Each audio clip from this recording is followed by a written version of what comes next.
It's Tamo broadcasting live from the National, night one of Miracle on Broad Street, and I am joined by Jack Antonoff of Bleachers. How are you? Good. How you doing? Fantastic. No stranger. This is the third time I've talked to you in the past couple months. We're friends. A pleasure. Yeah, basically. I got a cell number. We text. So I thought I'd switch it up a little bit and ask you something kind of off the wall. Okay, I can't wait. Say tomorrow you woke up as a woman. You had to spend 24 hours that way. How would you spend your day? What would you do? I would rush to see everyone I know and show them me as a woman. Be like, look at this. Well, look at this. not so much. Just like mostly my face, but all of it.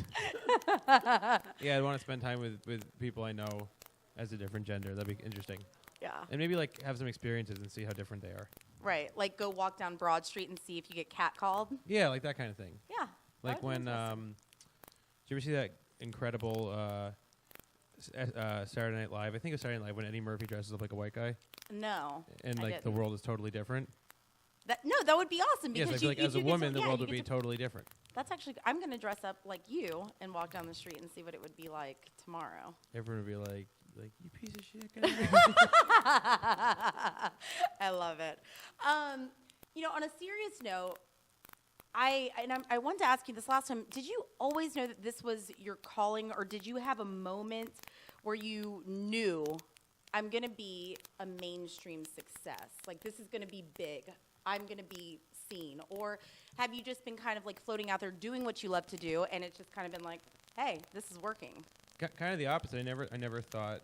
Well, I wouldn't say the opposite. I don't think about that side of things. The only the only success I think about is sort of like the artistic success of the album. Sure. That's the only part I can control. So I just fill my head with that, and then anything else really is. I just try not to think about it because it could drive you crazy. Whereas like making records and like putting on a live show, you could, like put a microscope on it and work on it forever. But success is such a hard thing to understand outside of the records. Sure. And I mean, that makes total sense because I guess you're just focusing on the passion, like what you are in it for rather than seeing what the big picture, where it's going to lead you. You're not doing it for the end result. You're just doing what you love, and it's turning into that. I just try to remember what is kind of like worth your time and what isn't, And it's like I think the best way that I could be fair to the people that buy and listen to my music is to kind of keep my head in it as much as I can. Sure.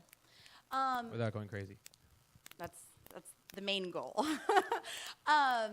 Now, have you noticed, because you surround yourself with a ton of successful people too, have you noticed that there's one habit or habits that all successful people are doing every day, or is that total BS? Because you hear about, I always read these like articles on like Elite Daily that it's like 10 things that all successful people in their 20s and 30s are doing. Is that like a thing, or is that BS?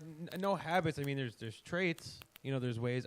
The biggest thing, it's not a habit, but the biggest thing that I've noticed with people that I think are very successful is they don't feel bad or apologize for how passionate they are about what they do. A lot of times people want you to like, be like, oh, how's this thing you're working on? They want you to be like, oh, it sucks. Kind of like that. It's a great Amy Schumer skit where all these women are standing around and everyone's like, oh, I look disgusting. Like my hair is repulsive. Like my feet are gross. Then one woman was like, oh, I feel great, and they all murder her. Right. But it's like that. Like people expect you to be self-deprecated, and I think that if I don't know, my version of success, it's always if I'm not excited about what's going on, it seems really asinine to expect other people to be.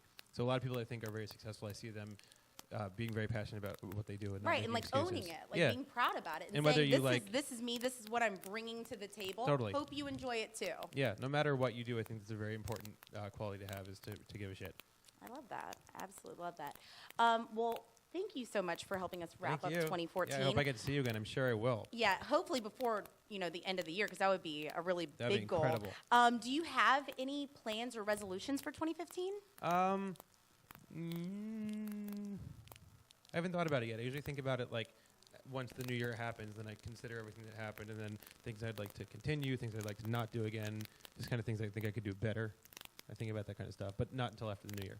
All right, and that had no link to the song I Want to Get Better. That just worked out. It had a full link. Yeah, we're going to like cut that out. It's going to be like a drop before the song plays now on the air. Now you know where it came from. Yes, absolutely. Well, thank you so much, Jack Antonoff of Bleachers. We look forward to seeing you tonight. Yeah, I can't wait.